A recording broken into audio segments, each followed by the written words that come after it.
Good morning, my brothers and sisters. Welcome to episode 115 in the book of Genesis. I'm going to talk a little bit about a paragraph in Genesis chapter 26. And I first thought that this was kind of a throwaway passage, but there's all kinds of good stuff in here. So just listen with me and stay with me with this. This is from Genesis chapter 26, verse 26. When Abimelech, this is a Philistine king, went to him, we're talking about Isaac, the son of Abraham, went to him from Gerar with Azuzah his advisor and Phicol the commander of his army. Isaac said to them, "Why have you come to me, seeing that you hate me and have sent me away from you?" They said, listen to this is the good part, "We see plainly that the Lord has been with you." So we said, "Let there be a sworn pact between us, between you and us, and let us make a covenant with you, that you will do us no harm, just as we have not touched you and done you nothing but good, and have sent you away in peace." And then the other great line, "You are now the blessed of the Lord."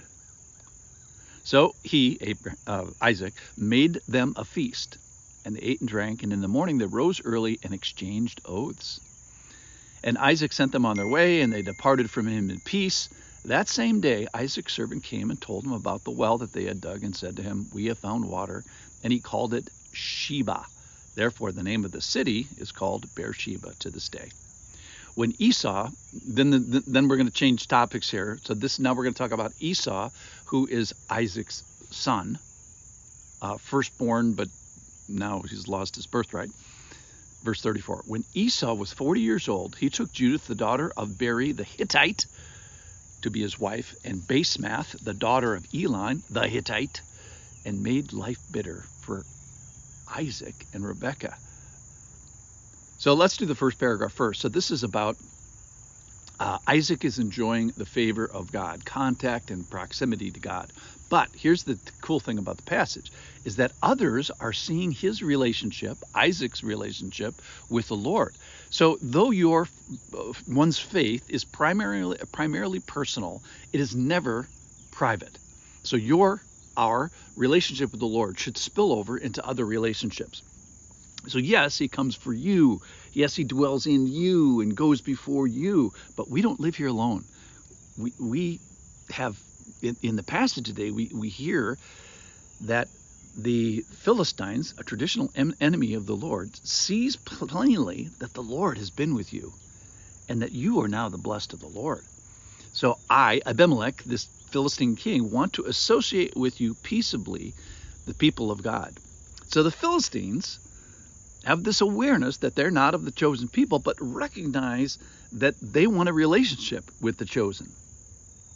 So here's the thing, is we live in a land of knuckleheads, right? Needful people, afraid people, suffering people.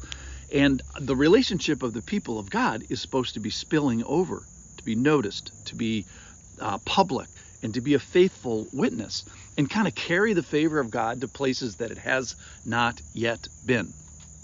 And could one say of us, "Hey, I see the Lord has been with you. I see his fingerprints. I see signs of his activity. I see signs of his presence." So here's a curious question about Abimelech. Does he have saving faith? In other words, is he going to be in heaven? This would be so cool if this is true. So he wants to align with the people of God. Wants to make a covenant and kind of demonstrates fear of God. Now, the question we would ask is that true faith? But it certainly prefigures the alignment and the association and the salvation of non-Jewish people. How do non-Jewish people get salvation? Well, they jump onto the people of God, Abraham's offspring, by faith. So they sort of get salvation associatively. And maybe that counts for Abimelech. So I think that's really an interesting question. It's not answered, but it'll be so cool if we could have lunch with Abimelech in heaven. All right, then we got to talk about this Esau thing. So now we're going to talk to next generation down, Esau, Isaac's son. He gets married at 40 years old to Judith the Hittite and Basemath the Hittite. And they're a pagan people, so he's not yoking in godliness, true godliness. And then later, 2 chapters from now, Esau, listen to this. This is from Genesis 28. When Esau saw that the Canaanite woman did not please Isaac his father, Esau went to Ishmael and took as a wife, besides the wives he has, this Ishmaelite woman. Literally, 2 chapters from now, he gets married for spite, and I think that's what he's doing here as well. He is specifically getting married to irritate his parents, to a Hittite woman who is worshiping other gods, none of which are the one true God, and just throws out spiritual unity in the home. And of interest, it says they made life bitter for. You'd think it would be the husband, but no. It's the daughter-in-law, parent-in-law relationship that gets bittered. So it's using one relationship, a marriage relationship, to irritate another relationship.